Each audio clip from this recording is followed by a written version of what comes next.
नमस्कार प्यारे विद्यार्थियों, एक बार फिर आपका स्वागत है एमजीसीआई के यूट्यूब चैनल पर। प्यारे विद्यार्थियों, हम यहाँ पर पीएटी AG 1 2 3 ग्रुप में प्रीवियस ईयर पेपर सॉल्यूशन देख रहे हैं। इसमें आज का हमारा जो पेपर है वो है 8/11/2020 का और ये सेकंड शिफ्ट का पेपर है और इसमें AG 2 जो है ये मैं आपको सॉल्व कराने वाला हूँ। AG 2 के अंदर आप देखेंगे क्रॉप प्रोडक्शन आता है, हॉर्टिकल्चर आता है। तो क्रॉप प्रोडक्शन के अधिकतर क्वेश्चन मैं आपको कराऊंगा, कुछ क्वेश्चन आपको लाखन सिंह झाला सर कराएंगे और इसी वीडियो में आप देखेंगे कि हॉर्टिकल्चर के क्वेश्चन भूपेंद्र यादव सर आपके लिए लेकर आएंगे। वीडियो के साथ अंत तक जुड़े रहें ताकि हमारी अच्छे से अच्छी तैयारी हो सके और हम पीएटी में बहुत अच्छा परिणाम दे सकें। तो प्यारे विद्यार्थियों, हम प्रारंभ करते हैं। फर्स्ट क्वेश्चन है यहाँ क्वेश्चन नंबर 8। रफली top layer of soil contents has blank percentage of minerals. मृदा सामग्री की मोटे तौर पर शीर्ष परत में कितने प्रतिशत खनिज पदार्थ होते हैं, ये हमारे सामने प्रश्न आया। तो सबसे पहले हम लोग बात करते हैं, यहां पर बात चल रही है सॉइल के कंपोनेंट्स की, यहां पर बात चल रही है सॉइल कंपोनेंट्स की। अगर हम लोग बात करें कंपोनेंट्स मतलब हम कह सकते हैं कि यहां बात चल रही है मृदा अवयव जिनसे मिलकर मृदा बनी है उनकी। और ये जो कंपोनेंट्स हैं हम लोग देखें तो ये हमने देखा कंपोनेंट्स 2 टाइप के हैं। फर्स्ट को हमने कहा है सॉलिड, सॉलिड मतलब ठोस, और सेकंड जो है इसको हमने कहा है पोर स्पेस या इसको हम बोल सकते हैं रंध्रावकाश। तो यदि हम बात करते हैं वॉल्यूम बेसिस पर, आयतन की दृष्टि से अगर हम लोग बात करें तो आप देखेंगे कि 50% सॉइल के अंदर सॉलिड होता है और 50% जो है सॉइल के अंदर पोर स्पेस होता है। अब ये जो सॉलिड है इसके अंदर हम देखते हैं कि 2 चीजें आती हैं, एक आता है मिनरल्स और एक क्या आता है तो organic matter. Minerals and organic matter. और स्पेस के अंदर 2 चीजें आप देखोगे रहती हैं, एक होता है वाटर और एक होता है एयर। तो हमसे यहाँ पर बात पूछ रहा है मिनरल्स की, तो हम लोग यहाँ पर देखेंगे 50% अगर ये है तो इसमें से 45% क्या होता है मिनरल्स और 5% जो है ऑर्गेनिक मैटर होता है। तो यहां पर हमारा आंसर हो जाएगा 45%।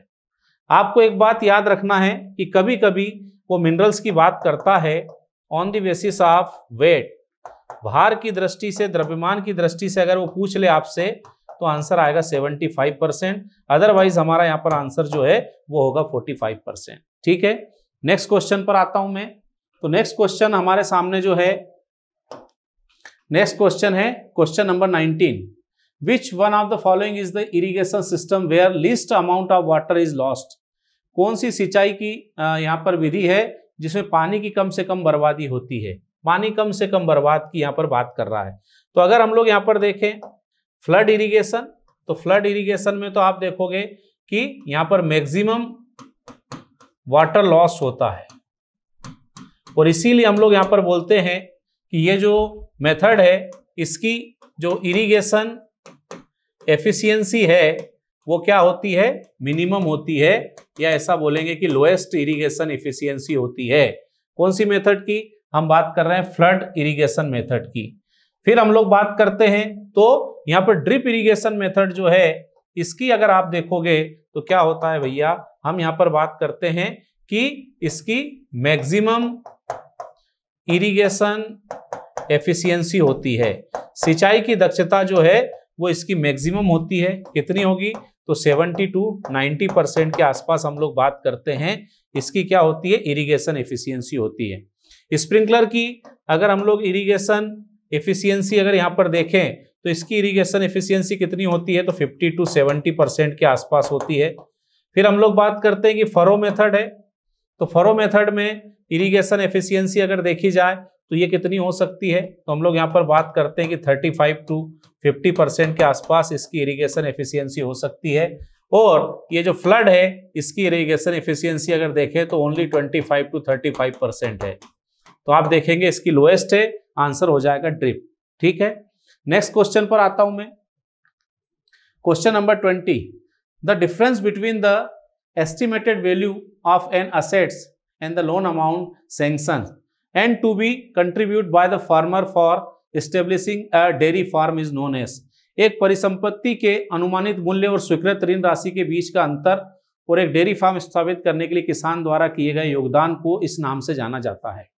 अब देखो जरा यहाँ पर समझना, जैसे कि हमारे को एक डेयरी का यहाँ पर फार्म लगाना है, डेयरी फार्म के लिए हम लोग बात कर रहे हैं। अब डेयरी फार्म लगाना है तो इसकी जो प्रोजेक्ट कास्ट है,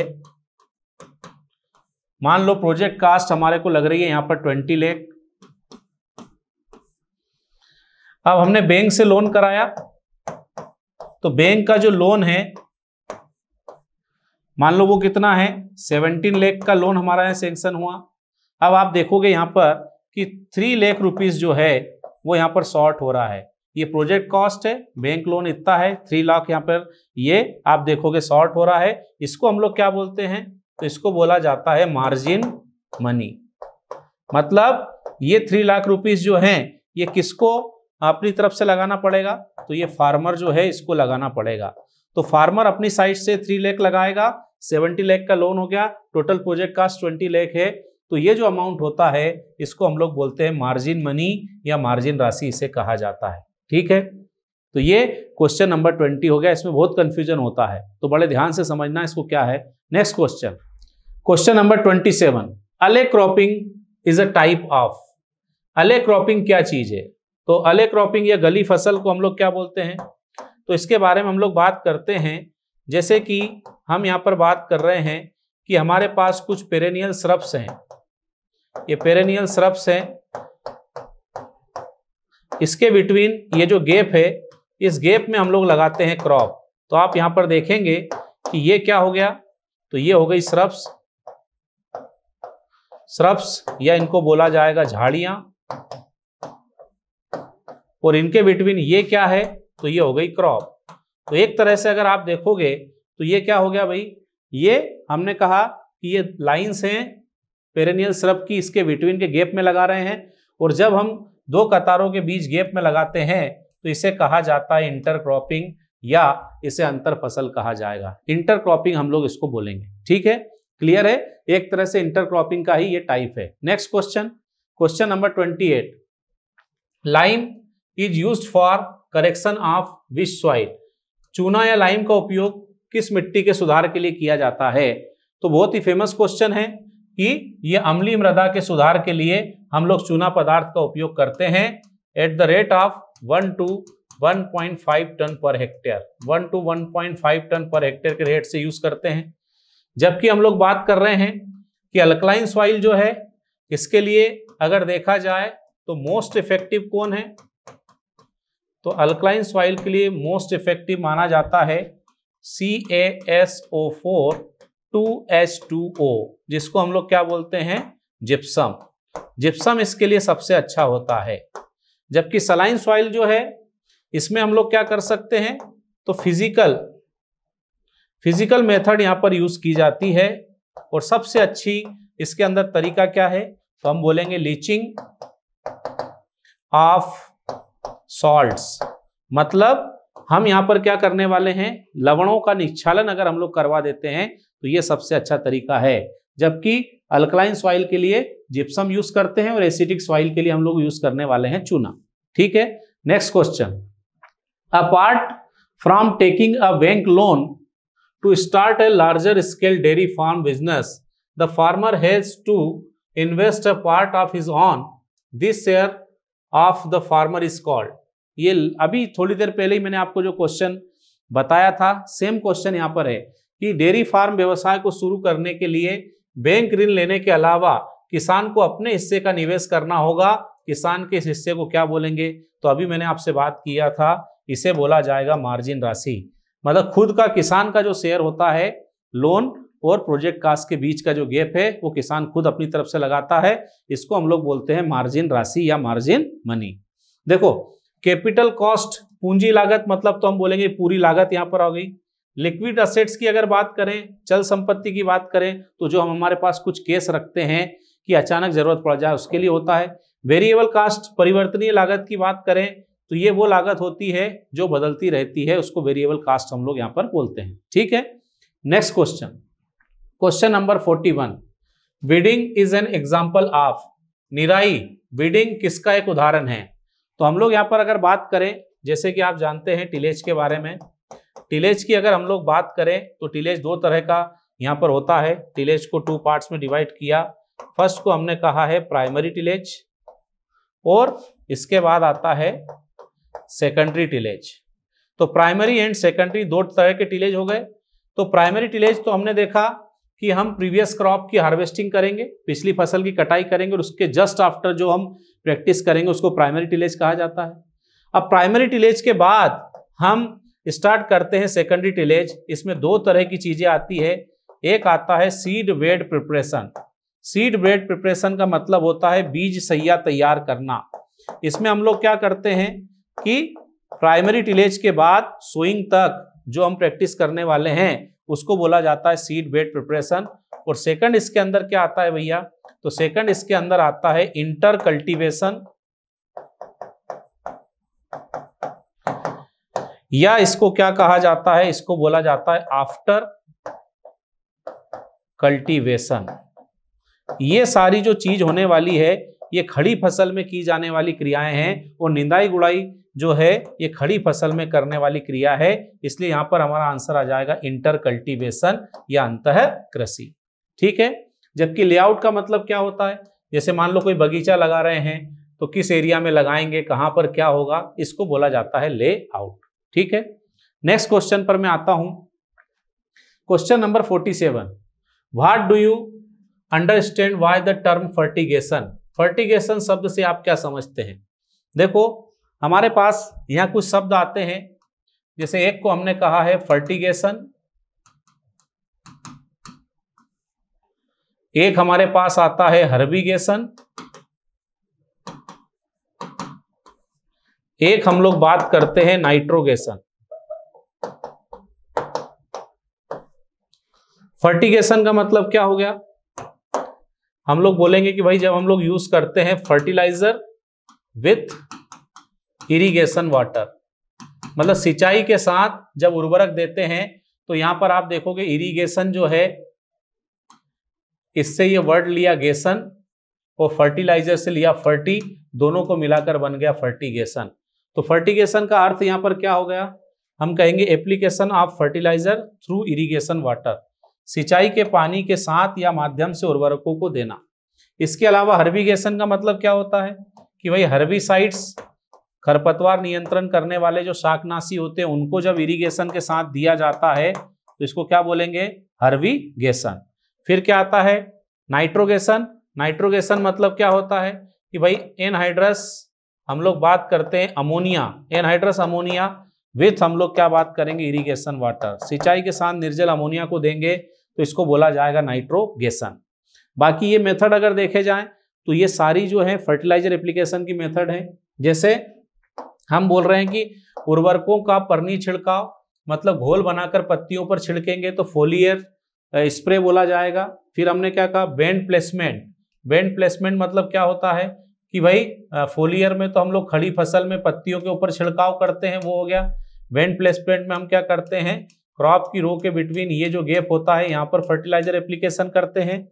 फिर बेसल अनुप्रयोग का मतलब होता है कि जब मृदा के अंदर हम जड़ों के समीप देते हैं, जैसे इमोबाइल न्यूट्रिएंट्स होते हैं, हमने बात की जैसे कि फास्फोरस, उसको जड़ों के समीप दिया जाता है, वो इसमें आएगा। ठीक है। नेक्स्ट क्वेश्चन पर आता हूं। Question number 50, leaf reddening of cotton is due to deficiency of soil. कपास में पत्ती का लाल होना किसकी कमी के कारण होता है। तो कपास के अंदर अगर हम लोग बात करते हैं तो सिंपल सा इसका आंसर हो जाएगा मैग्नीशियम। मैग्नीशियम की कमी जब होती है तो कपास की जो पत्तियां हैं उसका कलर थोड़ा सा लाल जैसा होने लगता है। जैसे कि सामान्य पत्ती का रंग हमने कहा कैसा होगा, तो सामान्य पत्ती का रंग ऐसा हरा होता है, लेकिन जब इसकी डेफिशिएंसी होती है तो आप देखोगे कि पत्ती में ऐसे लाल रंग के, इतने लाल नहीं होते हैं, थोड़े से कत्थई टाइप के यहाँ पर स्पॉट या कलर होने लगता है। ठीक है। जबकि फास्फोरस जो है ये जड़ों के विकास के लिए होता है। फिर हमने कहा नाइट्रोजन जो है वानस्पतिक वृद्धि के लिए होता है, और कॉपर जो है इसके कारण कई पौधों के अंदर लिटिल लीफ, पत्ती जो है छोटी होने लगती है, ये होता है। ठीक है। Next question, question number 56, which of the following methods of irrigation is suitable for potato. Potato cultivation मतलब आलू की बुआई के लिए हम लोग बात कर रहे हैं कौन उपयुक्त है। जैसे आपने देखा होगा कि आलू को जब लगाया जाता है तो आलू को हम लोग इस तरह से मेड़ के ऊपर लगाते हैं। जैसे आप यहाँ पर देख पा रहे हैं, इस तरह की रचना जब बनाते हैं, ये वाला जो हिस्सा है इसको बोला जाता है मेड़, या फिर हम इसको बोलेंगे रिज। ये वाला जो हिस्सा है इसको हम लोग क्या बोलते हैं, कुड़, या इसे कहा जाता है फरो। तो ऐसी जो क्रॉप है जिसको हम मेड़ के ऊपर बोते हैं, तो उसके लिए अच्छी मेथड कौन सी होती है। जैसे हमने यहाँ पोटैटो मान लो लगाया हुआ है, तो पोटैटो लगाने के लिए यहाँ पर आप देखेंगे कि फरो मेथड जो है वो यूज हम लोग करेंगे, उससे इजीली इरिगेशन हो जाएगा। और इसमें एक फायदा और है, हम चाहें तो जैसे इस वाले फरो में दिया, ये दोनों तरफ की लाइन को कवर करेगा, एक फरो को स्किप कर सकते हैं। यहाँ दिया, ये दोनों तरफ की रो को कवर करेगा, तो कम पानी में आपका काम चल जाएगा। इसलिए फरो मेथड जो है हम लोग यहाँ पर यूज करते हैं। बाकी आजकल अगर आप देखेंगे तो ड्रिप इरिगेशन का भी यहाँ पर यूज होना स्टार्ट हो गया है। लोग ड्रिप मेथड से भी पोटैटो लगाते हैं, ठीक है, लेकिन फरो मेथड को ज्यादातर यूज करते हैं। Next question, question number 64, potato is the indicator plant of deficiency. आलू किसकी कमी का सूचक पौधा होता है? Indicator plant. भाई इंडिकेटर प्लांट का मीनिंग ये होता है कि भाई कोई न्यूट्रिएंट जो है उसके अगर सॉइल में डेफिशिएंसी है तो ये सिम्टम शो करते हैं अर्लियर देन अदर क्रॉप, मतलब बाकी फसलों से, साधारण फसलों से ये पहले अपने लक्षण प्रकट करते हैं। जैसे कि हम लोग यहाँ पर बात करें फास्फोरस, तो फास्फोरस किसके लिए है? तो फास्फोरस के लिए आप देखोगे तोरिया, तोरिया इसका इंडिकेटर प्लांट हो गया। फिर हम लोग बात करते हैं यहाँ पर मोलिब्डेनम, मोलिब्डेनम के लिए क्या आता है? तो क्लोअर, क्लोअर या जिसको बोला जाता है बरसिम, बरसिम मोलिब्डेनम के लिए इंडिकेटर हो गया। पोटेशियम, तो पोटेशियम की अगर बात करें तो इसके लिए आता है भाई पोटैटो। आलू जो है ये पोटेशियम का हो गया। इसके अलावा आलू मैग्नीशियम के लिए भी होता है, ठीक है। नाइट्रोजन की अगर बात करें तो नाइट्रोजन के लिए कौन होता है? तो कॉलीफ्लावर, कॉलीफ्लावर मतलब फूल गोभी। और फूल गोभी इसके साथ साथ अगर हम लोग बात करें तो ये किसके लिए होता है भाई? तो आप देखोगे कि मोलिब्डेनम के लिए भी होता है। मोलिब्डेनम के अलावा अगर हम लोग बात करें तो कैल्शियम के लिए भी होता है, ठीक है। तो ये सारे इंडिकेटर प्लांट है यहाँ, क्योंकि पोटैटो पूछा है इसलिए हमारा आंसर यहाँ पर आ जाएगा पोटेशियम। पोटैटो या आलू किसका इंडिकेटर प्लांट है? तो हम लोग कहेंगे कि ये फूल गोभी का इंडिकेटर प्लांट है, ठीक है। नेक्स्ट आते हैं question number 72, the usual length of offset rod. Offset rod की लंबाई क्या होती है? ऑफसेट रॉड क्या है पहले तो ये हमें मालूम होना चाहिए। ऑफसेट रॉड इस तरह की एक रॉड होती है जिसके टॉप पर ऐसा हुक बना होता है। इसका उपयोग हम लोग करते हैं जब सर्वेइंग करते समय जरीब झाड़ियों में फंस जाती है, तो जरीब को झाड़ियों से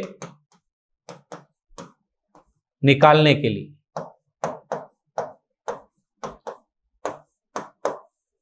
जरीब को झाड़ियों से अगर निकालना है तो इसके लिए हम इसका उपयोग करते हैं। जैसे ये जरीब है, ये चेन है, मान लो ये chain struct between shrubs, shrubs के बिटवीन स्ट्रक्ट हो गई, फंस गई, तो हम लोग इस तरह से इसका हुक जो है इसको इसमें अटैच करके झटका मारेंगे, चेन बाहर आ जाएगी। इसको बोला जाता है ऑफसेट रॉड।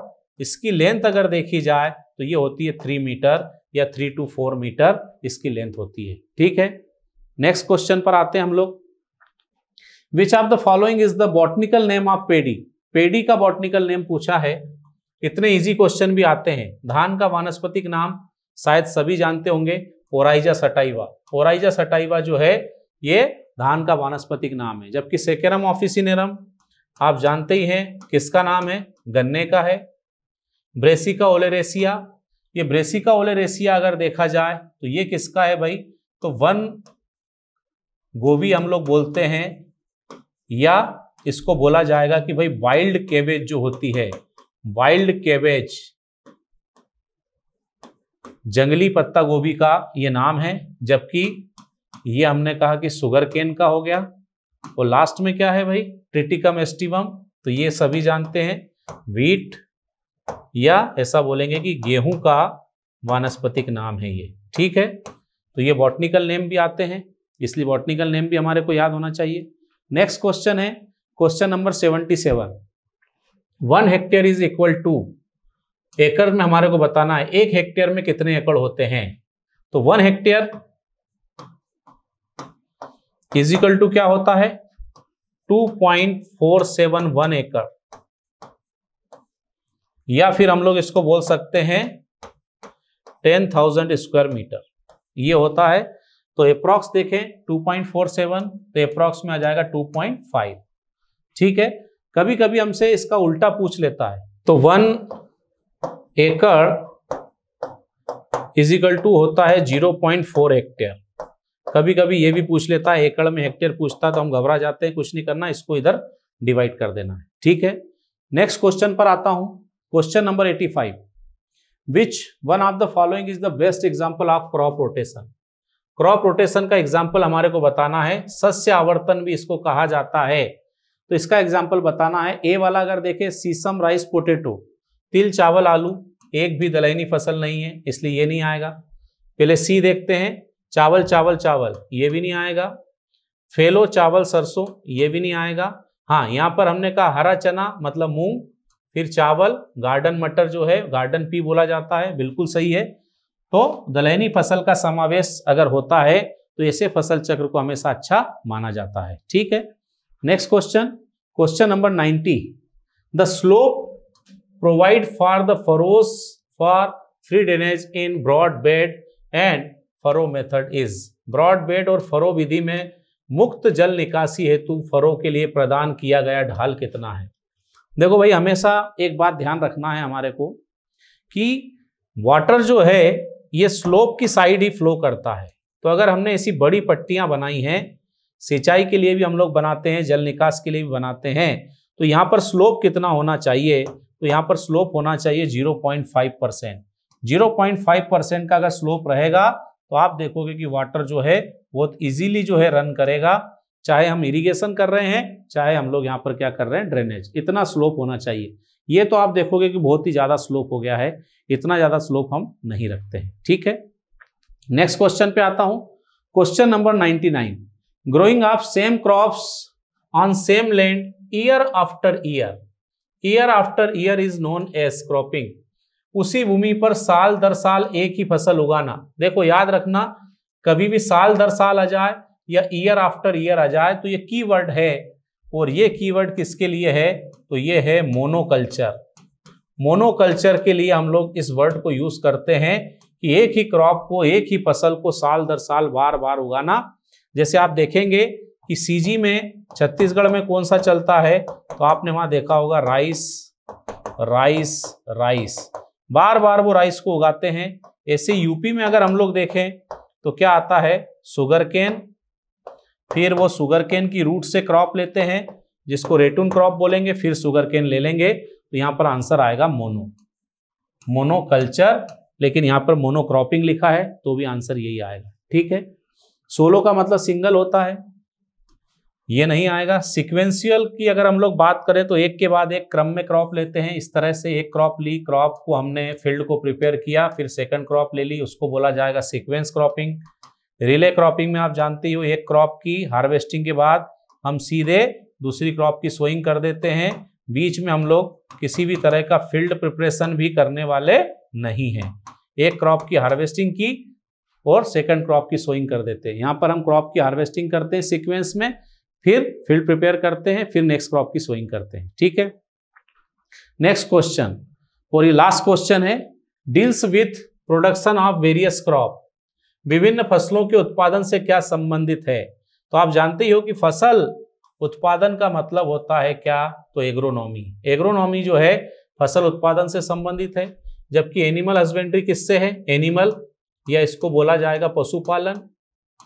इसी तरह से फॉरेस्ट्री किससे रिलेटेड है, तो आप देखोगे फॉरेस्ट से, वन आदि से संबंधित होता है। इसके अलावा होम साइंस तो आप देखोगे अलग ही तरह का साइंस है, घरेलू चीजों को लिए महिलाएं ज्यादातर इस सब्जेक्ट को धारण करती हैं, चुनती हैं। ठीक है, तो इस तरह से हमने यहाँ पर क्वेश्चन देखे, ये फसल उत्पादन से संबंधित प्रश्न में आपके सामने लेकर आया था। कुछ बचे हुए फसल उत्पादन के जो प्रश्न हैं ये आपके सामने लाखन सिंह झाला सर लेकर आएंगे, और इसी वीडियो में आप देखेंगे भूपेंद्र यादव सर को हार्टिकल्चर क्वेश्चन के सॉल्यूशन के साथ। स्वस्थ रहें, मस्त रहें, पढ़ते रहें। बहुत बहुत शुभकामनाएं। Thank you sir. जय हिंद। स्वागत है आपका MGCI के डिजिटल लर्निंग प्लेटफॉर्म पर, जहां पर आज हम लोग बात करने वाले हैं PAT के अंदर जो प्रीवियस ईयर में जो क्वेश्चंस पूछे गए हैं, जो पुराने प्रश्न पत्र जो आए हुए हैं या क्वेश्चन पेपर जो आए हुए हैं, उस पर आज हम लोगों को बात करना है। और ये जो पेपर हुआ था ये हुआ था 8/11/2020 को, और जो पेपर था वो सेकेंड शिफ्ट का ये पेपर है। इसमें जो प्रश्न बचे हुए हैं उन प्रश्नों को आज हम लोग सॉल्व करने वाले हैं। अरविंद सर इससे पहले जो क्वेश्चन है वो सॉल्व आप लोगों को करवा चुके हैं। अब जो है हम इन क्वेश्चंस को सॉल्व करने वाले हैं। 7 नंबर का जो क्वेश्चन है वो है many soils are brown in colour because they contains large amount of. कई जो मिट्टी होती है वो भूरे रंग की होती है क्योंकि इनमें बड़ी मात्रा में होता है। मृदाओं के अंदर ऐसा क्या होता है जिसकी वजह से मृदाओं का रंग भूरा हो जाता है? ऑप्शन दिया है मैग्नीशियम, आयरन, कैल्शियम, कार्बन। अब पहले ऑप्शन की हम लोग बात करते हैं मैग्नीशियम। तो मैग्नीशियम का कंटेंट अगर मृदाओं के अंदर अगर ज्यादा है तो जो मृदाएं होती है उनके ऊपर ज्यादा कुछ फर्क नहीं पड़ता है कलर के ऊपर, इसका कलर कॉम्बिनेशन नहीं बनता है, ठीक है, इसका कलर से ज्यादा कुछ लेना देना नहीं है। फिर भी हम लोग ये मान सकते हैं कि ये जो मैग्नीशियम होता है ये किसके लिए जिम्मेदार होता है? तो ये होता है भैया हल्के काले रंग के लिए जिम्मेदार होता है। क्लियर है क्या? सामान्य तौर पर मैग्नीशियम कलर के लिए रिस्पॉन्सिबल नहीं होता है। आयरन की अगर हम लोग बात करें तो आयरन किसके लिए जिम्मेदार होता है? तो आयरन होता है लाल रंग के लिए। आयरन जो होता है वो लाल रंग के लिए जिम्मेदार होता है। कैल्शियम जो होता है वो सफेद रंग के लिए जिम्मेदार होता है। और अगर कार्बन की हम लोग बात करें तो कार्बन जो होता है किसके लिए जिम्मेदार होता है? वो भूरे रंग के लिए जिम्मेदार होता है। किसके लिए? भूरे रंग के लिए जिम्मेदार होता है, ब्राउन कलर के लिए रिस्पॉन्सिबल होता है। किसके लिए रिस्पॉन्सिबल होता है? ब्राउन कलर के लिए रिस्पॉन्सिबल होता है। तो हमारा जो आंसर है वो क्या जाएगा भैया? कार्बन। अगला है निम्नलिखित में से कौन सा उपकरण मिट्टी की नमी के मापन हेतु उपयोग किया जाता है? Which one of the following instrument is used for measurement of soil moisture. मृदा की नमी अगर मापना है तो उसके लिए कौन सा यंत्र प्रयोग किया जाएगा? सबसे पहला दिया गया है लक्स मीटर। लक्स मीटर का प्रयोग काहे के लिए करते हैं? सौर विकिरण के लिए। सौर विकिरण के लिए लक्स मीटर का प्रयोग होता है। क्लियर है क्या? Solar radiation.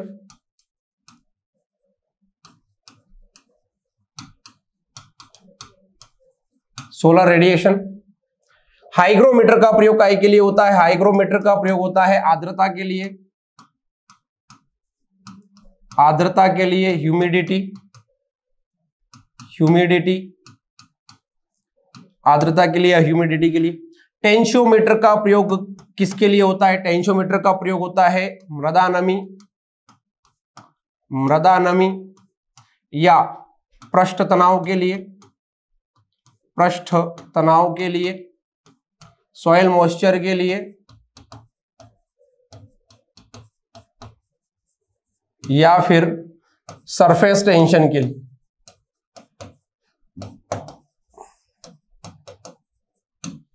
क्लियर है क्या? बैरोमीटर का प्रयोग क्या होता है? बैरोमीटर का प्रयोग काहे के लिए करते हैं? वायुमंडलीय दाब के लिए। एटमॉस्फेरिक प्रेशर जिसको कहते हैं, एटमॉस्फेरिक प्रेशर के लिए इसका प्रयोग होता है। तो आपका आंसर क्या आ जाएगा? टेंशियोमीटर। क्या आंसर आ जाएगा भैया? टेंशियोमीटर जो है वो हमारा आंसर आ जाएगा। अगला है इन इंडिया द किसान credit card scheme was launched in the year. Bharat में किसान क्रेडिट कार्ड KCC योजना को वर्ष में शुरू किया गया था। किसान क्रेडिट कार्ड जो है ये एक प्रकार की क्रेडिट लिमिट होती है, ठीक है, जो किसानों की छोटी मोटी जो आवश्यकताएं होती है उनके लिए इसका प्रयोग बेसिक वे में किया जाता है। इसको रिपे करने का जो टाइम होता है वो एक क्रॉप जो होती है उसका जो टाइम पीरियड है, इसका रिपे करने का टाइम पीरियड होता है। ठीक है। केसीसी के अंदर अलग अलग ब्याज दर होती है, अलग अलग स्टेट का स्टेट जो होते हैं वो केसीसी के अंदर जो ब्याज होता है उसको बहुत ज्यादा कम रखते हैं, ठीक है क्या। इसकी शुरुआत हुई थी 1998 में, 1998 में, 1998 में केसीसी की शुरुआत हुई थी, किसान क्रेडिट कार्ड की, याद रखिएगा। अगला है is an example of sedge weed, सेज खरपतवार का एक उदाहरण है।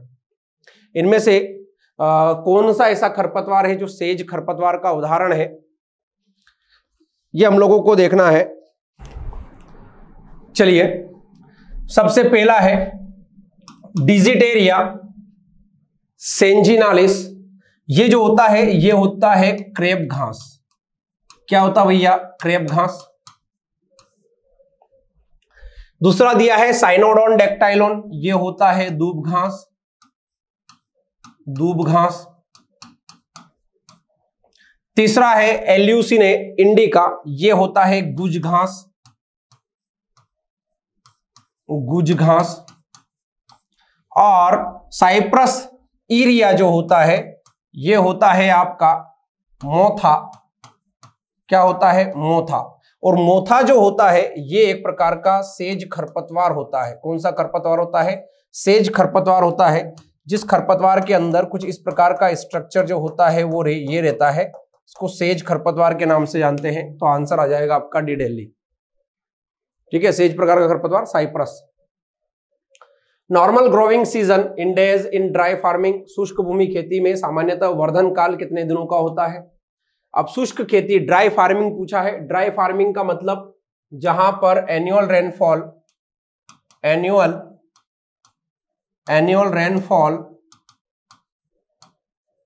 रेनफॉल जो होती है वो 50 सेंटीमीटर या 75 सेंटीमीटर से कम होती है। वार्षिक वर्षा जहां पर 50 सेंटीमीटर या 75 सेंटीमीटर से कम हो उसको शुष्क खेती बोलते हैं। इसमें जो वर्धन काल होता है, जो ग्रोविंग सीजन जो होता है वो कितने दिन का होता है? तो वो 200 से कम दिन का होता है, ठीक है। 200 से कम दिन का होता है, लगभग 100 या 200 दिन के बीच का वो ग्रोविंग सीजन होता है। बस इतने ही दिन का समय होता है, यानी कि जो बरसात का मौसम होता है उसी में पानी की अवेलेबिलिटी होती है, बाकी पानी की अवेलेबिलिटी वहां पर नहीं होती, उपलब्धता नहीं होती है। अगला है seed rate of pure mustard is dash KG per hectare. शुद्ध सरसों की फसल का बीज दर किलोग्राम प्रति हेक्टेयर होता है। ये तो याद रखने वाली चीज है, 4 से 6 किलोग्राम प्रति हेक्टेयर के लगभग जो है वो मस्टर्ड या सरसों जो होता है उसका बीज दर रखा जाता है। अगर शुद्ध तौर पर आप सरसों लगा रहे हो तो, मिश्रित तौर पर लगाएंगे तो हम इसको कुछ कम कर लेंगे, लगभग 2 से 2.5 किलोग्राम के लगभग मिश्रित अगर फसल लगा रहे हैं तो बीज दर 2 से 2.5 किलोग्राम हो जाएगी। और अगर शुद्ध तौर पर अगर आप लगा रहे हो तो 4 से 6 किलोग्राम प्रति हेक्टेयर। अगला SSP contains 3 plant nutrients mainly. SSP में 3 पादप पोषक तत्व होते हैं जिनके नाम है, एसएसपी बोले तो सिंगल सुपर फॉस्फेट, एसएसपी बोले तो single super phosphate, single super phosphate की यहां पे बात हो रही है। सिंगल सुपर फॉस्फेट जो होता है वो 3 प्रकार के पोषक तत्व प्रोवाइड करवाता है। एक होता है फॉस्फोरस, और ये होता है भैया 16 से 18% के लगभग, फॉस्फोरस होता है 16 से 18% के लगभग। दूसरा होता है कैल्शियम, ये होता है 18 से 20% के लगभग, 18 से 20% के लगभग।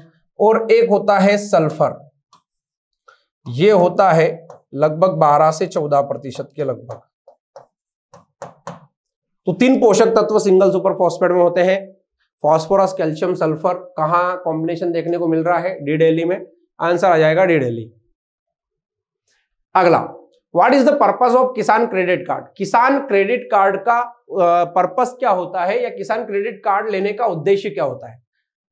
तो खेती की छोटी मोटी आवश्यकताओं की पूर्ति के लिए क्या किया जाता है? किसान क्रेडिट कार्ड लिया जाता है, याद रखिएगा। ऑप्शन ए है लघु उद्योग के लिए ऋण लेना, स्मॉल स्केल इंडस्ट्री के लिए नहीं। Taking loan for any kind of cultivation, किसी भी प्रकार की खेती के लिए लोन लेना, बिल्कुल सही बात है, हम किसी भी प्रकार की खेती के लिए लोन ले सकते हैं। टेकिंग लोन फॉर हाउसिंग, मकान के लिए लोन लेना बिल्कुल नहीं होता है। Taking loan for infrastructure development, बुनियादी ढांचे के विकास के लिए, बिल्कुल नहीं। तो आंसर आ जाएगा आपका बी बॉम्बे। अगला, yellowing symptoms of older leaves of the plant is due to deficiency of, पौधे की पुरानी पत्तियों के पीलेपन के लक्षण इसकी कमी के कारण होते हैं। पुरानी पत्ती पर कमी के लक्षण कौन दिखाता है, ये हम लोग देख लेते हैं। सबसे पहले बात करते हैं नाइट्रोजन की, तो ये पुरानी पत्ती पर कमी के लक्षण दिखाता है, और कौन सा रंग दिखाता है, पीलापन। यानी कि हमारा जो आंसर है वो हमें पहले ही मिल गया है, ए आगरा। परंतु दूसरा ऑप्शन भी हम लोग देखते हैं कि पोटेशियम क्या करता है, पोटेशियम भी पुरानी पत्ती पर, पोटेशियम भी क्या करता है, पुरानी पत्ती पर, परंतु क्या पैदा करता है, झुलसा। क्या पैदा करता है, झुलसा पैदा करता है। फिर बात करते हैं कैल्शियम की, तो ये क्या करता है, शीर्ष कलिका पर, शीर्ष कलिका, ठीक है, ये शीर्ष कलिका पर लक्षण दिखाता है। फास्फोरस कहां पर भैया, फास्फोरस भी पुरानी पत्ती पर कमी के लक्षण दिखाता है, परंतु क्या करता है, बैंगनी रंग के लिए जिम्मेदार होता है। किसके लिए, बैंगनी रंग के लिए जिम्मेदार होता है। तो आंसर आपका आ जाएगा ए आगरा। अगला है DWRB 160 is a variety of, DWRB Directorate of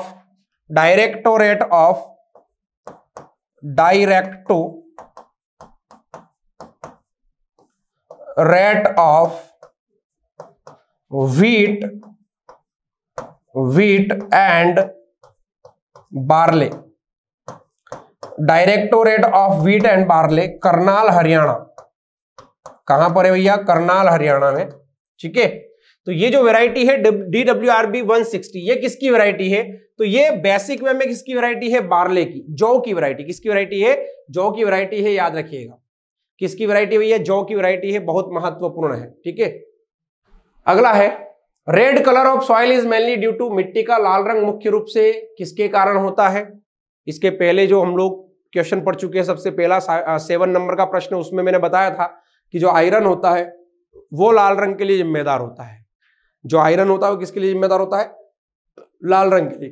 carbon किसके लिए जिम्मेदार होता है, भूरे रंग के लिए। कैल्शियम किसके लिए जिम्मेदार होता है, तो कैल्शियम किसके लिए जिम्मेदार है, सफेद रंग के लिए जिम्मेदार होता है। क्लियर है, चलिए। तो ये 8/11 को जो पेपर हुआ था, ये उसके प्रीवियस ईयर का जो क्वेश्चन पेपर है उसके सॉल्यूशन है। क्लियर है, धन्यवाद, जय हिंद, जय भारत।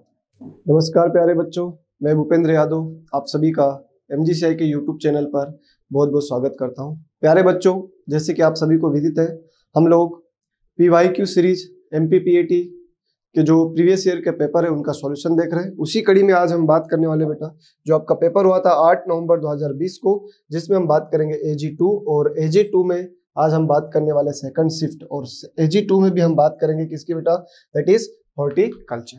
चलिए, तो हॉर्टिकल्चर का जो पहला क्वेश्चन है आपकी स्क्रीन पर, is a major acid which present in Apple.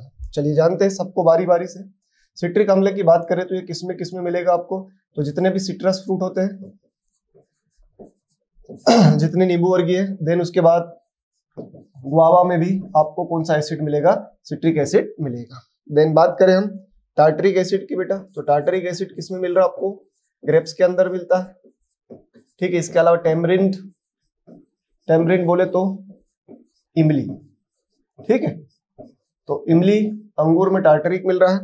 अब बचा कौन, सेब, तो सेब में होता है मैलिक अम्ल पाया जाता है, ठीक है।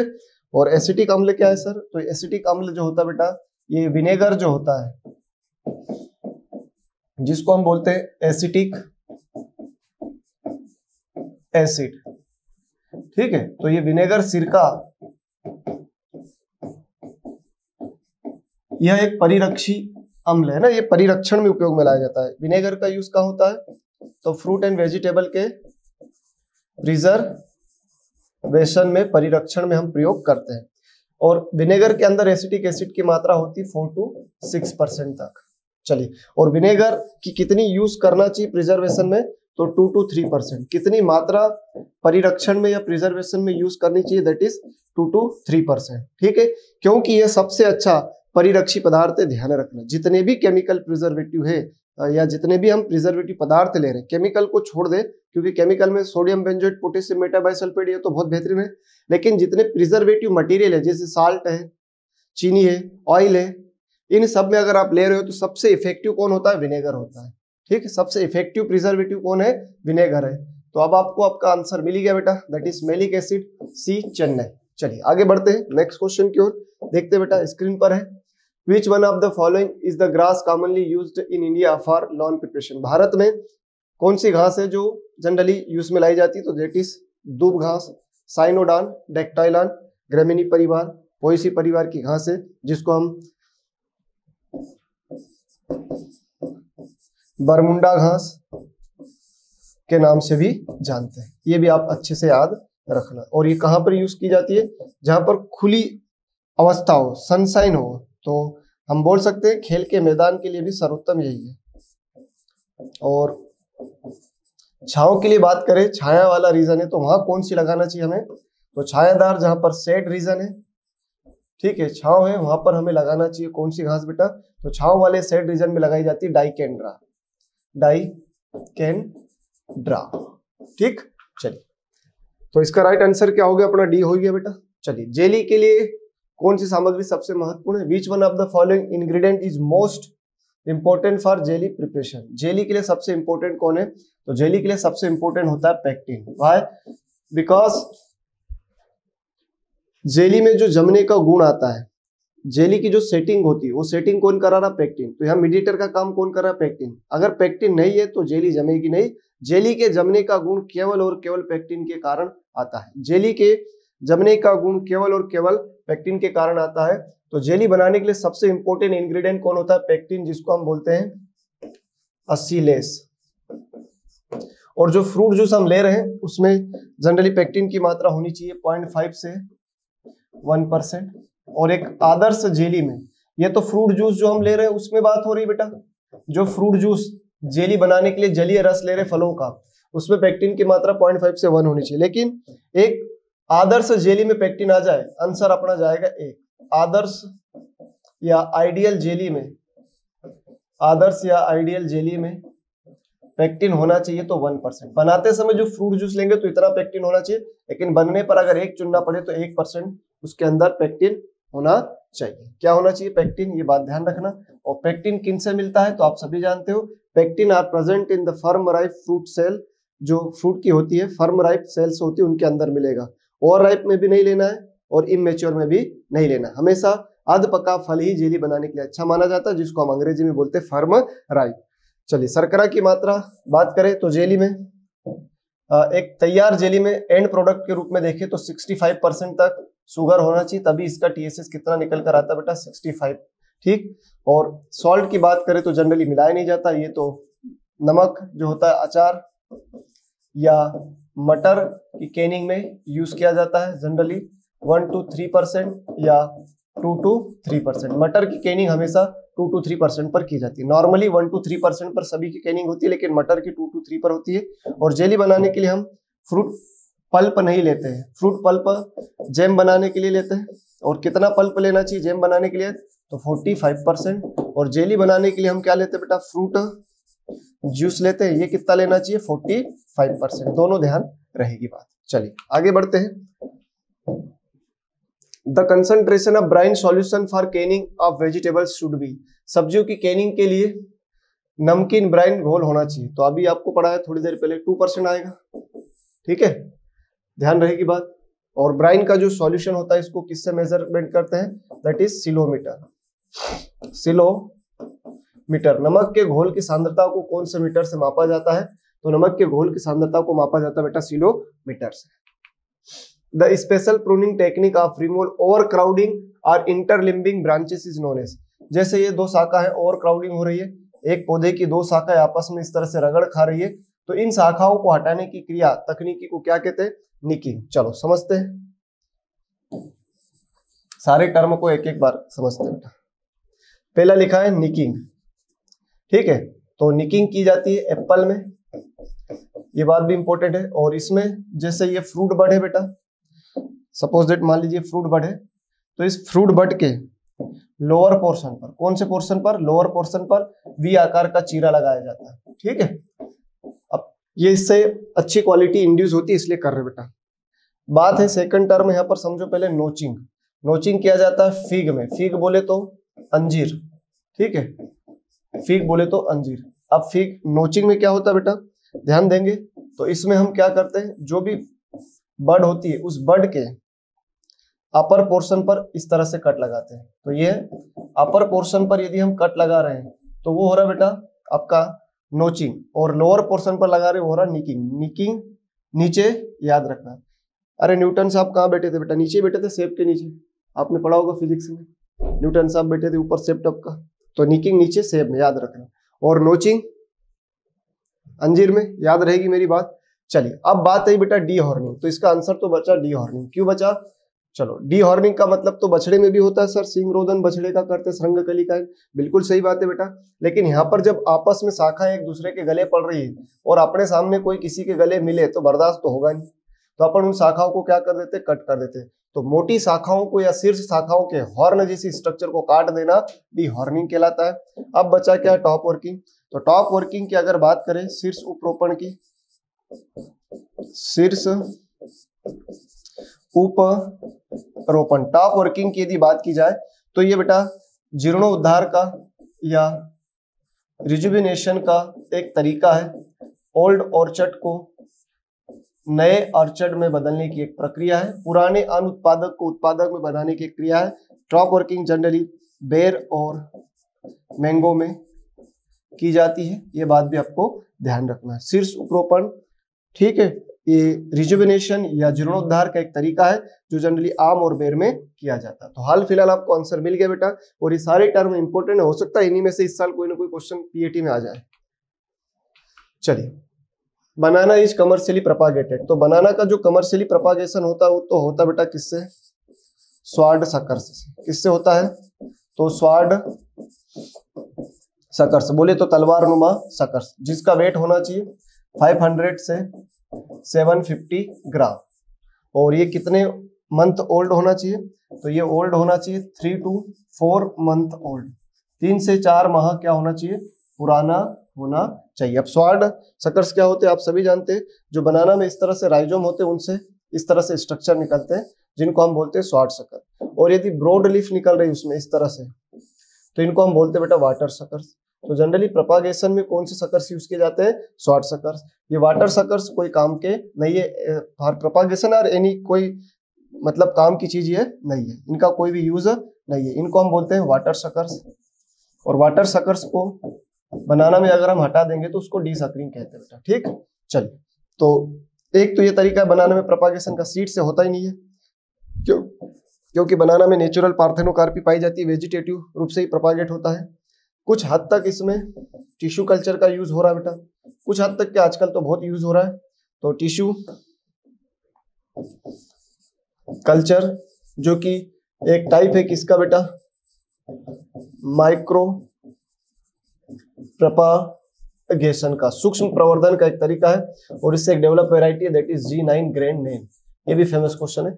तो ये दो तरीके हैं बनाना में। चलो, बीज बिल्कुल नहीं होता है, टिश्यू कल्चर हो सकता है, ग्राउंड लेयरिंग ये भी नहीं होता है, और डिवीजन ऑफ सकर्स, सकर का विभाजन नहीं होता, स्वार्ड सकर्स होता है ना, सकर ऐसा नहीं कि काट के लगा दिया, स्वार्ड सकर ही लेना है, क्योंकि वाटर सकर्स से प्रसारण नहीं होता, इसलिए बेटा ध्यान रखना है। तो आंसर क्या जाएगा फिर, बी जाएगा इस कंडीशन में, ठीक है। बनाना में राइजोम से भी प्रोपागेशन होता है, स्वार्ड सकर से भी होता है, और टिश्यू कल्चर से भी होता है। लेकिन यहाँ पर अगर स्वार्ड सकर लिखा होता तो पंगा होता, फिर क्वेश्चन या तो कैंसिल होता, लेकिन उन्होंने ऐसा नहीं लिखा, इसलिए स्पष्ट आंसर है tissue culture. L49 Safeda Harijha is the variety of guava, ये सारी की सारी किसकी वैरायटी बेटा, गुआवा की। अगर हम L49 की बात करें तो उसको हम लखनऊ सफेदा के नाम से जानते हैं, ठीक है। अच्छा, लखनऊ सफेदा किसको कहते हैं, आम की वैरायटी, ध्यान रखना है ना, लखनऊ सफेदा आम की। और L49 इलाहाबाद सफेदा राजबदरी, L49 राजबदरी जो इलाहाबाद सफेदा से सिलेक्ट की गई है, और इसको सरदार अमरूद भी कहते हैं, लखनऊ 49 को सरदार अमरूद भी कहते हैं, ठीक। आम में कई सारी वैरायटी, सेब में कई सारी वैरायटी है, चलो एक एक वैरायटी अपन बात कर लेते हैं। तो आम की अगर बात करें, ठीक है, तो मल्लिका बहुत फेमस वैरायटी है, अम्रपाली बहुत फेमस वैरायटी है, याद रखना बेटा, मल्लिका और नीलम ये सब कैसी वैरायटी है, रेगुलर नियमित फल देने वाली, कैसी वैरायटी है, तो नियमित फल देने वाली हो रही है, ठीक है। सेब में बात करें हम, तो जनरली सेब में आप देखोगे तो रेड चीफ है, गोल्डन डेलीशियस है, रेड चीफ है, गोल्डन डेलीशियस है। लीची की भी बता ही देता हूं भाई, ये तो तुमको लगेगा ये तो पता ही नहीं हमें, अर्ली बेदाना। ठीक है बेटा, चलो तो ये भी होगी बात। अमरूद की अपन ने देख ही ली सारी वैरायटी यहाँ पर। टार्टरिक अम्ल का यूज किया जाता है किसके प्रिपरेशन के लिए? Tartaric acid is comparatively better for the preparation. तो टार्टरिक अम्ल का उपयोग क्या बनाने के लिए किया जाता है? मुरब्बा बिल्कुल नहीं डालते, जैम बिल्कुल नहीं डालते, जैम में डालना पड़ेगा तो हम सिट्रिक अम्ल मिलाएंगे। ठीक है, सिरप ये तो अपने आप में शक्कर की चाशनी है। सिरप क्या होता है बेटा? यदि सिरप की बात करें तो शक्कर को पानी में घोल दे तो बन जाता है सिरप, जिसका यूज हम प्रिजर्वेशन में कर सकते हैं। और तो अब बचा ही क्या आंसर? जेली। तो राइट आंसर आएगा डी। जेली बनाने के लिए सबसे अच्छा अम्ल कौन सा है? टार्टरिक। टार्टरिक के बाद सिट्रिक मिलाएंगे। जेली बनाने के लिए हमेशा कौन सा रहेगा? टार्टरिक, याद रखना। ठीक है बेटा, डिब्बाबंदी basic objective of canning. Canning क्या होता है? जब फल सब्जियों को डिब्बों में बंद किया जाता है तो उसको हम कैनिंग कहते हैं। तो कीमत तो बढ़ेगी, बेहतर संरक्षण मूल्य संवर्धन भी होगा, आसान से हैंडलिंग होगी और बाजार की मांग को पूरा करता है। सभी बातें हैं, लेकिन एक चुनना पड़े तो for better preservation and value addition, बेहतर संरक्षण और मूल्य संवर्धन के लिए हम कैनिंग करते हैं। ये बात आपको ध्यान रखना है। और वर्ल्ड की नंबर 1 कैनिंग वेजिटेबल कौन सी है? तो ये भी आपको याद होना चाहिए। वर्ल्ड की नंबर 1 कैनिंग वेजिटेबल, वर्ल्ड की नंबर 1 कैनिंग वेजिटेबल पी है। ये बात ध्यान रखना है आपको। और मैंगो में अगर क्वेश्चन आ जाए तो ध्यान रखना बेटा, मैंगो में भी कैनिंग करते हैं, कैरट में भी करते हैं, कॉलीफ्लावर में भी करते हैं। ठीक है, इन सब में भी कैनिंग की जाती है। मैंगो में कैनिंग के लिए फेमस वैरायटी अगर आ जाए तो दैट इज केसर, केसर है। ठीक है, इधर कैरट में चेंटेनी है। चलो ये भी आपको यहां से याद रखना है। स्वीट पी, स्वीट पी क्या है? दाल है, तो बच्चे ने मीठी मटर समझ के दाल ही लगा दिया, गलत हो जाएगा, आप ध्यान देना है। It is a ornamental plant. और ये कौन सी सीजन में उगाया जाता है? ये सजावटी पौधा उगाया जाता है आपके रबी ऋतु में। ठीक है, विंटर सीजन एनुअल फ्लावर है, विंटर सीजन एनुअल फ्लावर है बेटा, ये ध्यान रखना है। ये विंटर सीजन का एनुअल फ्लावर है। ठीक है, वेजिटेबल प्लांट नहीं लगाना है। Alternate bearing is most common in, देखो अल्टरनेट बेयरिंग क्या बेटा? इसकी एक ट्रिक याद रखो, एक आंख से, तो एक से हो गया एकांतर फलन। अल्टरनेट बेयरिंग किसमें किसमें होती? आम में, खजूर में और सेब में। ठीक है, अब होता क्या है इसमें? इसमें एक वर्ष हमें प्रोडक्शन दिखेगा जिसको हम बोलेंगे ऑन ईयर, और दूसरे वर्ष प्रोडक्शन नहीं मिलेगा जिसको हम बोलेंगे ऑफ ईयर। तो जनरली मैंगो में हमें ऑन ईयर और ऑफ ईयर देखने को मिलता है। ठीक है, आम में, खजूर में और सेब में क्या देखने को मिलता है? ऑन ईयर और ऑफ ईयर। एक साल अच्छा उत्पादन होता है, दूसरे साल उत्पादन थोड़ा कम होता है। तो ये बात आपको बहुत अच्छे से ध्यान रखनी है। और ऐसा क्यों होता है? क्योंकि उसके फल झड़ जाते हैं। तो आम में फूल झड़ जाते हैं, क्योंकि आम में आप देखोगे बेटा तो 0.1% फूल ही फल में बदल पाते हैं, क्योंकि आम में आते हैं एक गुच्छे में 1000 से 6000 फूल। तो हम देखें तो 1 से 6 फल बनते हैं एक गुच्छे में। एक गुच्छे में कितने बनेंगे? 1 से 6 फल बनेंगे, बाकी सब झड़ जाते हैं। तो 99% जो फूल होते हैं अमरूद में, 99.9% फूल क्या हो जाते हैं? झड़ जाते हैं। तो इस झड़ने से बचने के लिए क्या डालना चाहिए? तो इस झड़ने से बचने के लिए डालना चाहिए पेल्का ब्यूट्राजोल। पेल्का ब्यूट्राजोल जो मार्केट में कलतार के नाम से या कोल्टार के नाम से आता है, कहीं पर फास्फो 333 भी आएगा। इसके अलावा 2,4-D का भी यूज कर सकते हैं, नेप्थेलिन एसिटिक एसिड 50 ppm का भी यूज कर सकते हैं। और नियमित फलन वाली किस्म लेना चाहिए, जैसे मल्लिका है, आम्रपाली है, नीलम है, जो नियमित फल देने वाली संकर वैरायटी वो सब लेना चाहिए। और या तो दक्षिण भारत में देखो तो उनमें समस्या नहीं आती, वो रेगुलर बेयरिंग वैरायटी है। ये समस्या जनरली नॉर्थ इंडिया में आती है। और छल्ले बनाना चाहिए जिससे CN अनुपात मेंटेन रहे, तो ये समस्या नहीं होगी। और यदि CN अनुपात 10 है तो ये बेस्ट है, क्योंकि इस पर अच्छा फ्लावरिंग फ्रूटिंग देखने को मिलेगा। क्लियर बेटा? तो प्रश्न वैकल्पिक बेयरिंग, अल्टरनेट बेयरिंग, एकांतर फलन के नाम से पूछा गया था, थोड़ा घुमा दिया था, याद रखना, डी आएगा। चलिए आगे बढ़ते हैं। पपीता के रोपण के लिए डिस्टेंस पूछी गई है, तो पपाया को जनरली इस पर तो नहीं लगाते, यहाँ पर लगाया जाता है। आम की एक वेराइटी है, फेमस है, कई बार 1000 बार क्वेश्चन आ चुका है एग्जाम में, दैट इज आम्रपाली। 1600 पौधे प्रति हेक्टेयर लग जाएंगे। ठीक है भाई, 1.8 बिल्कुल लगाते पपीता को, ये पपीता का आइडियल डिस्टेंस है, लेकिन ये ऑप्शन में ना हो तब 2 × 2 मीटर भी हो सकता है। पहली प्रायोरिटी तो यही आएगा, उत्तर तो ये मिल गया अपने को बेटा। पपाया की एक famous variety that is Pusa नन्ना, इसको हम लगाते हैं 1.25 मीटर पर। कितने पौधे आएंगे सर इसके, तो इसके 6400 प्लांट पर हेक्टेयर लगते बेटा, ये भी आप ध्यान रख लेना। 2.2 पे जनरली ऐसा कुछ है नहीं, 1.5 × 1.5 पर है। केला, बनाना, ये जो ट्रांसप्लांटिंग हो इस पर की जाती है। ठीक, 3 × 3 पर किसको लगाते हैं, तो अंगूर को लगाया जाता है। 5 to 6 मीटर की डिस्टेंस पर सेब को लगाया जाता है। 6 × 6 मीटर पर गुआवा को लगाया जाता है। 8 × 8 मीटर पर अगर आपसे पूछ लिया जाए बेटा तो बेर के अलावा यदि हम देखें तो चीकू, सपोटा, विराट कोहली, और 10 × 10 पर पूछ ले तो बेटा मैंगो। ठीक, तो ये जो इंपॉर्टेंट थे डिस्टेंस सारे मैंने आपकी स्क्रीन पर लिख दिए बेटा। Which of the following vegetable can be cultivated in warm weather? ऐसी सब्जी जिसको गर्म जलवायु चाहिए, तो भैया ये तीनों की तीनों रबी सीजन की है।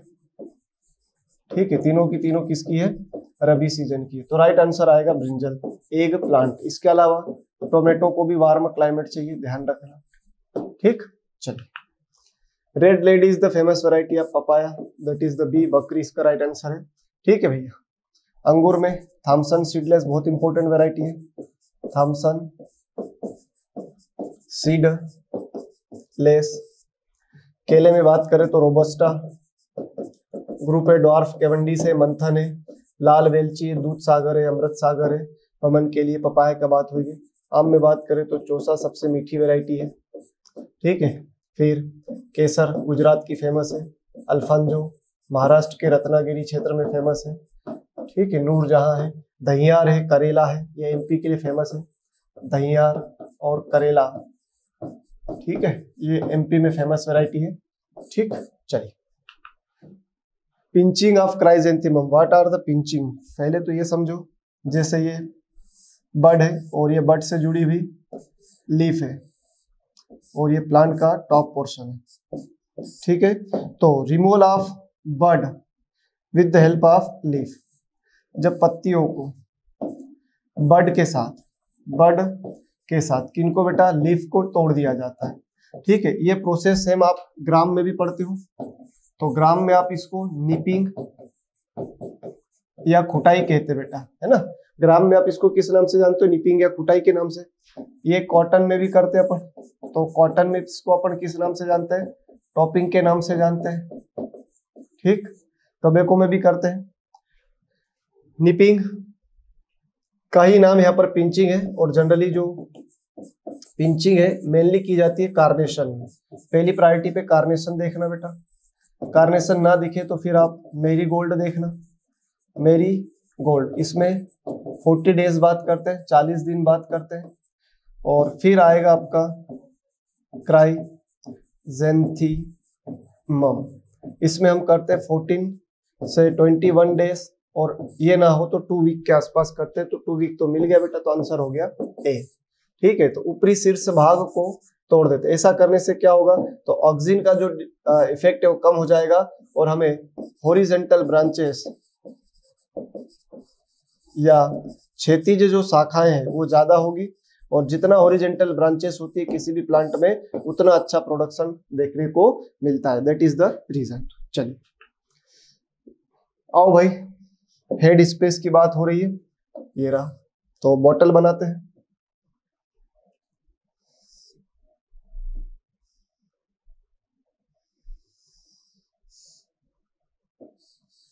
किसी भी प्लांट में कोई लिक्विड अगर हम भर रहे हैं तो पूरा नहीं भरा जाता। वाई?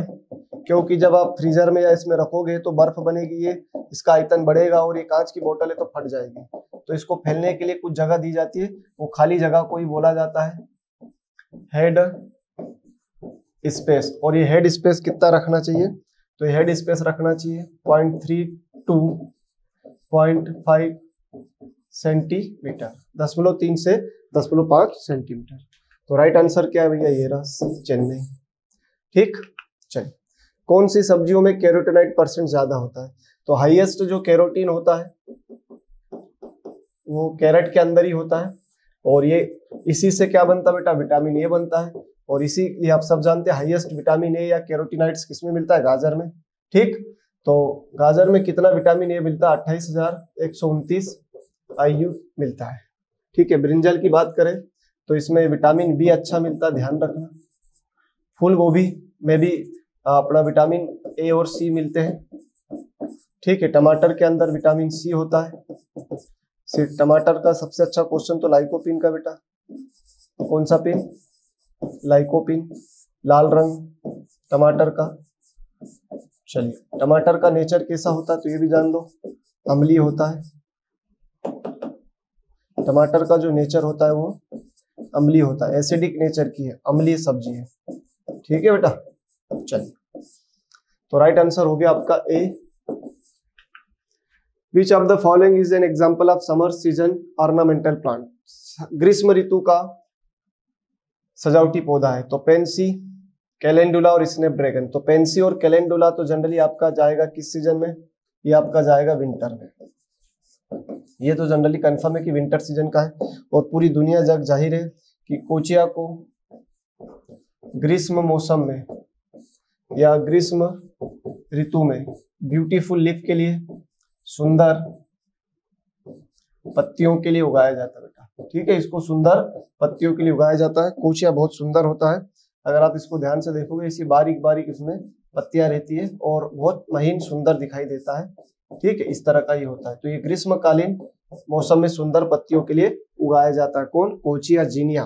ठीक है, और विंटर सीजन में तो आपके पेंसी है, कैलेंडुला है, कैंडी टफ्ट है, चाइना एस्टर है, ये सब गजेन है, गजेनिया है, स्वीट पी है, स्वीट सुल्तान है, ये सब आपके विंटर के हैं। तो आंसर मिल गया बेटा। चलिए आगे बढ़ते हैं। पिताया हेलियोरस स्पीसीज इज एन प्लांट। तो जो पिताया अनाज नहीं है, सजावटी भी नहीं है, वानस्पतिक भी नहीं है, फ्रूट है। और ये किसकी बात हो रही बेटा? तो ये बात हो रही किस फल की? ड्रैगन फ्रूट की। ड्रैगन फ्रूट, पिताया हेलियोडेरस या हेलियोडेरस कंसुगिनस, जो कैक्टेसी परिवार का है, कैक्टेसी परिवार का सदस्य है। ठीक, चलिए सीड रेट ऑफ रेडिस। तो ये तो कैरेट की है बेटा, 4 से 5 किलोग्राम, गाजर की है 8 से 10, मूली की है, वैसे मूली की सीड रेट है 9 से 12, लेकिन ऑप्शन में नहीं है। 20 से 25 आपके बरसीन की है।